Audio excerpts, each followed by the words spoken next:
Good morning, students. Today we will discuss chapter number 11, area and perimeter. Okay. So before starting the chapter, आपको पता होना चाहिए कि perimeter क्या होता है और area क्या होता है. I have any closed figure. Suppose this is a closed figure. ये मेरे पास एक closed figure मेरे पास है. Perimeter क्या होगा कि इसके अराउंड ये जो डिस्टेंसेस हैं, ये जो लाइंस है, ठीक है जी, इन सब का सम आपके पास क्या होगा, पेरीमीटर होगा. अगर मैं डेफिनेशन लिखता हूं पेरीमीटर की, तो डेफिनेशन क्या आएगी, distance around the close figure. Distance around the close figure. So this is the perimeter. Distance around the, ये सारे डिस्टेंस, अगर suppose this is point A B C D, so the perimeter will be A B, that mean A B B C plus CD plus DA. So this is the perimeter of the given closed figure. Now come to the area. Area is the region occupied. इसने कितना region occupy किया, that mean ये जो आपका आएगा internal, जो इसका internal area है, ये वाला आएगा आपका, तो ये बनेगा area. Simply the region occupied by the closed figure. Close figure. ठीक है जी. तो आई होप कि आपको कंसेप्ट पता लगा कि पेरीमीटर क्या होता है और एरिया क्या होता है. दोबारा बता रहा हूं आपको मैं, पेरीमीटर क्या होता है, distance around the close figure, and area आपके पास क्या होता है, region occupied by the close figure आपके पास है. ठीक है जी.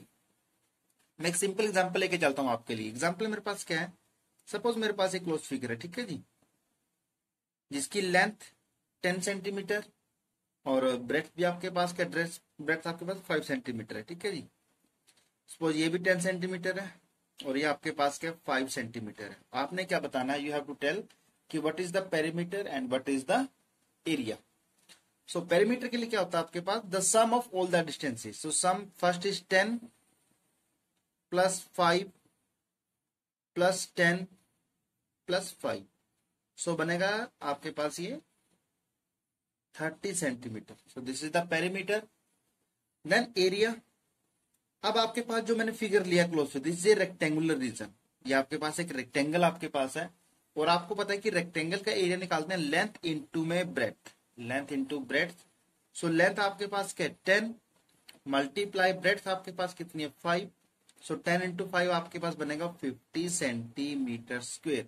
अब दो बातें यहाँ पे आपको ध्यान रखनी है. बातें कौन सी इंपॉर्टेंट है कि आपका जो पेरीमीटर होता है, पेरीमीटर की जो यूनिट आपके पास आई है वो आई है सेंटीमीटर, और जो एरिया की बात करता हूं उसकी जो यूनिट आपके पास आती होती है सेंटीमीटर स्क्वेयर.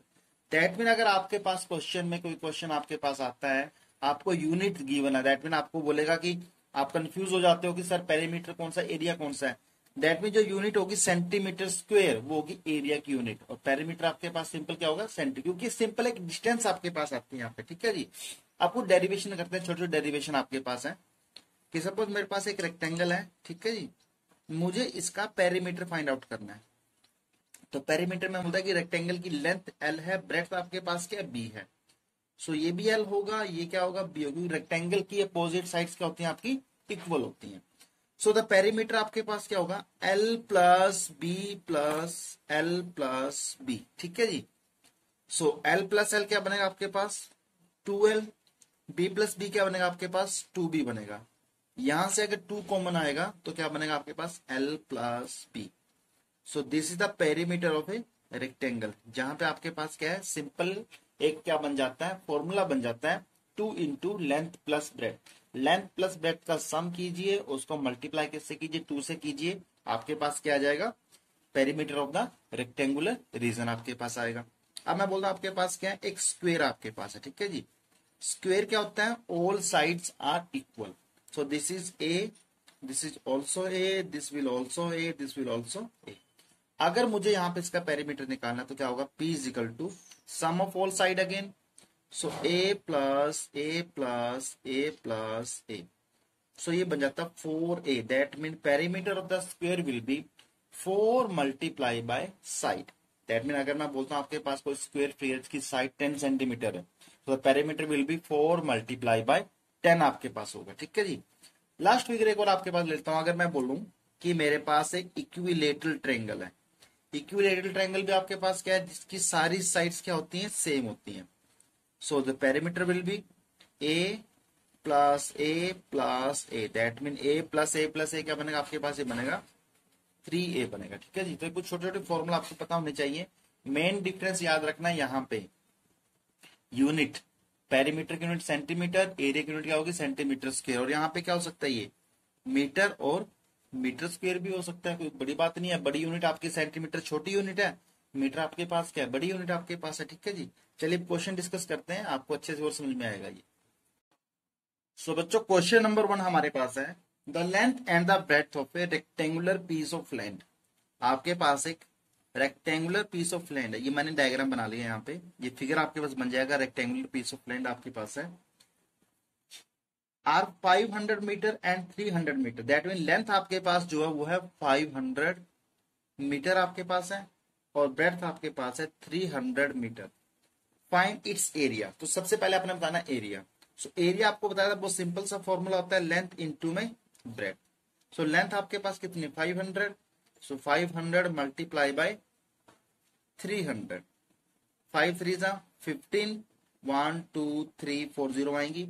यूनिट आपके पास क्या, मीटर है ना, तो एरिया की यूनिट क्या बनेगी, मीटर स्क्वेयर, या फिर इसको लिख दो स्क्वेयर मीटर, कुछ भी लिख सकते हो आप। सो ये आपके पास बनेगा, इसका एरिया बनेगा। अब आगे आपको बताना है the cost of the land if 1 metre square of the land for 10,000। देखिए आपके पास सपोज कोई लैंड यहाँ पे है, ये बोलता हूं कि ये 1 मीटर स्क्वेयर लैंड है, ठीक है जी, इसकी कीमत जो है 10,000 रुपए है। तो आपने बतानी है कि पूरी की पूरी लैंड की कॉस्ट कितनी होगी। जो मुझे गिवन है, गिवन कॉस्ट आपके पास क्या है, गिवन कॉस्ट आपके पास है 10,000 पर मीटर स्क्वेयर, मतलब 1 मीटर स्क्वेयर की कॉस्ट 10,000। मैं सिंपल आपको बोलता हूं कि आपके पास एक पेन है, उसकी कीमत 10 रुपए है, आपके पास 10 पेन है, तो उनकी कीमत क्या होगी, 100 रुपीज होगी ना। सिंपल हम मल्टीप्लाई करेंगे या नहीं करेंगे। मुझे गिवन है कि 1 मीटर स्क्वेयर एरिया की जो कीमत है, जो कॉस्ट है, वो 10,000 है। सो आपके पास जो एरिया है 15,000 मीटर स्क्वेयर, इसकी कॉस्ट क्या होगी। आप समझ रहे हो मेरी बात, कितना आसान सा कंसेप्ट है। 1 मीटर स्क्वेयर कॉस्ट कितना है, ₹10,000। अब आपके पास टोटल एरिया कितना है, आपके पास तो 15, ये 1,50,000 एरिया है। सो 150,000 मीटर स्क्वेयर कॉस्ट कितना होगा। सिंपली मैंने जैसे बोला कि एक पेन 10 रुपए का, 10 पेन कितने होंगे, 100 रुपीज के होंगे। 1 मीटर स्क्वेयर 10,000 का है, तो 1,50,000 मीटर स्क्वेयर किसके इक्वल होगा, 150,000 मल्टीप्लाई बाय क्या कर देंगे यहाँ पे हम, सेम जो कॉस्ट गिवन 10,000 कर दूंगा यहाँ। तो ये आपके पास आएगा इसका आंसर, ठीक है जी। और ये एक वैल्यू जो आएगी आपकी, ये रुपीज में आएगी, जब आप इसको सॉल्व करेंगे ना, आंसर इसका रुपीज में आएगा, ठीक है जी।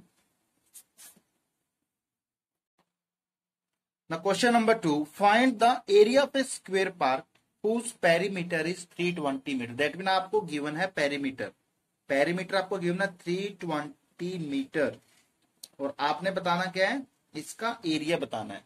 तो सबसे पहले मुझे पता होना चाहिए कि स्क्वेयर का पेरीमीटर क्या होता है, क्योंकि एरिया होता है स्क्वेयर का साइड इंटू साइड, ठीक है जी।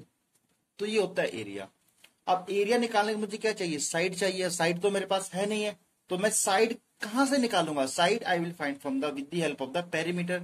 आई नो द पेरीमीटर 4 इंटू में side, the formula for the perimeter is 4 into side, and that is equal to 320। सो यहां से अगर साइड निकालता हूं मैं, ये 4 यहां पे मल्टीप्लाई, मैं इधर आके क्या डिवाइड में चला जाएगा, 320 डिवाइडेड बाय 4, 4 1 जा 4 8, दैट मीन आपकी जो साइड आती है वो आती है 80 मीटर, ठीक है जी। 80 मीटर आपके पास साइड आ चुकी है, तो मुझे क्या निकालना, एरिया। तो एरिया तो बहुत आसान सा निकालना, साइड इंटू साइड, 80 इंटू 80, 8 8 जा 64, 00, और यूनिट क्या आएगी, मीटर स्क्वेयर, ठीक है जी। अब कुछ बच्चों को मन में डाउट होगा, सर मीटर स्क्वेयर कैसे आता है, 6th क्लास में हमने किया इस कंसेप्ट को। देखिए 80 मीटर इंटू 80 मीटर, ठीक है जी। सो ये भी मीटर है, ये भी क्या मीटर है, तो मीटर इंटू मीटर क्या बन गया, मीटर स्क्वेयर बन जाता है, ठीक है जी। अब क्वेश्चन नंबर 3 डिस्कस करते हैं। क्वेश्चन नंबर 3 बहुत ही ज्यादा इंपॉर्टेंट क्वेश्चन है। Find the breadth of a rectangular plot of length. आपके पास एक रेक्टेंगुलर प्लॉट है जिसकी आपने क्या बतानी है, ब्रेड्थ बतानी। ब्रेड्थ को मान लेता हूं कि ये बी आपको गिवन है, ठीक है जी। इफ इट्स एरिया, आपको इसका एरिया बता दिया, एरिया इज 440 मीटर स्क्वेयर, ठीक है जी। And the length is 22 metre. Length आपके पास कितनी गिवन है, 22 मीटर है। ऑल्सो फाइंड द पेरीमीटर, और आपने बाद में इसका क्या बताना, पेरीमीटर भी बताना है। एरिया गिवन है, लेंथ गिवन है, बतानी क्या, पहले ब्रेड्थ बतानी है। सो मुझे पता है कि एरिया का जो फॉर्मूला होता है रेक्टेंगुलर गार्डन के लिए वो होता है area equal to length into breadth, ठीक है जी। एरिया मुझे गिवन है 440, that is equal to length मुझे पता है कितनी है, 22 है। ब्रेड्थ का मुझे पता नहीं, उसको ऐसे बी लिखा मैंने। 22 इधर आएगा, क्या हो जाएगा, डिवाइड में चला जाएगा ये। 440 डिवाइडेड बाय 22 इक्वल टू आपके पास क्या बी आएगा, 22 1 जा 22, ठीक है जी। So that mean from here आपके पास जो बी आता है, बी आपके पास आता है 20 मीटर, ठीक है जी। लेंथ 22, ब्रेड्थ आपके पास कितनी आ गई, 20 आपके पास आ गई है। मुझे आगे ये भी बताना है कि इसका पेरीमीटर क्या होगा। तो पेरीमीटर आपके पास क्या होता है, मैंने बताया था the sum of all sides, और आपको मैंने फॉर्मूला भी बताया था 2 into L plus B. So 2 into L आपके पास कितनी है 22 प्लस बी आपके पास कितनी है 20 आपके पास है। तो फ्रॉम हेयर 22 प्लस 20 कितना बनता है, 42 बनता है। तो 2 इंटू 42 एंड 2 इंटू 42 बनेगा आपके पास 84 मीटर, ठीक है जी। देखिए unit of area metre square, unit of breadth metre, unit of perimeter आपके पास क्या है, मीटर। सो ये चीज कंफ्यूज मत हो जाना इन चीजों में। यूनिट जरूर लिखनी है अपने मेंसुरेशन में। जब आप एरिया पेरीमीटर के क्वेश्चन करेंगे तो यूनिट का मार्क्स कटेगा अगर आप नहीं लिखोगे वहां पे, ठीक है जी। सो हमारे 3 क्वेश्चन हो चुके हैं, 4th क्वेश्चन करते हैं हम। Question number 4 is similar to question number 3. The only difference is that in previous question क्या था आपके पास, आपको पेरीमीटर, आपको एरिया गिवन था, और यहां पे आपको क्या गिवन है, पेरीमीटर गिवन है, ठीक है जी। और आपने एरिया बताना है।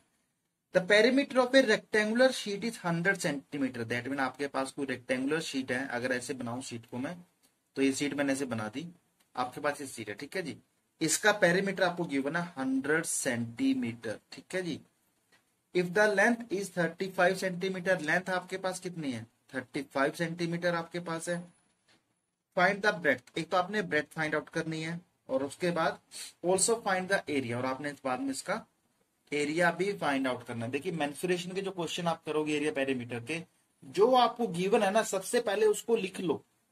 जैसे मैंने लिखा यहाँ पे पॉइंट्स बना दिए, अब उसके बाद क्वेश्चन करना आपके लिए बहुत आसान है। आपको पेरीमीटर पता, आपको लेंथ पता, आपको क्या नहीं पता, आपको ब्रेड्थ नहीं पता।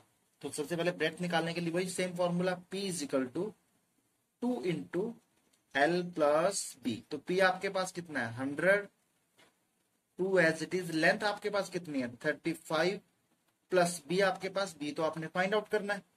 सो यहां से आगे 2 इधर आके डिवाइड में आएगा, 100 by 2 equals to 35 plus B, 2 1 जा 2 5 जा, क्या बना 50। So 50 equals to 35 plus B. So 35 will come this side, ये क्या बन जाएगा माइनस का बन जाएगा। तो 50 माइनस 35 इक्वल टू बी, और 50 माइनस 35 कितना होता है भाई 15। सो फ्रॉम हेयर आपके पास जो बी आएगा वो आएगा 15 सेंटीमीटर। दैट मीन मेरा पहला पॉइंट क्लियर, बी निकाल चुके हैं। निकालना क्या एरिया, तो एरिया का तो बहुत सिंपल सा फॉर्मूला है। एरिया क्या होता है लेंथ इनटू में ब्रेड्थ। सो लेंथ आपके पास कितनी है 35, ब्रेड्थ आपके पास कितनी है 15, मल्टीप्लाई करेंगे आपके पास जो आंसर आएगा वो सेंटीमीटर स्क्वेयर में आएगा, ठीक है जी। So now we will do only this 4 question. पहले 4 क्वेश्चन को प्रैक्टिस कीजिए, जब आपको अच्छे से हो जाएंगे कल आपको नई वीडियो आएगी आपके लिए जिसमें आपके फर्दर क्वेश्चन डिस्कस करेंगे। मेन बात क्या है, जो बेसिक कंसेप्ट है वो आपको पता होना चाहिए। क्वेश्चन को डिफिकल्ट नहीं होता, अगर आपको पेरीमीटर के बारे में पता है, लेंथ के बारे में पता है, ब्रेड्थ एरिया के बारे में पता है, तो क्वेश्चन कोई भी डिफिकल्ट नहीं होगा आपके लिए, ठीक है जी। Thank you.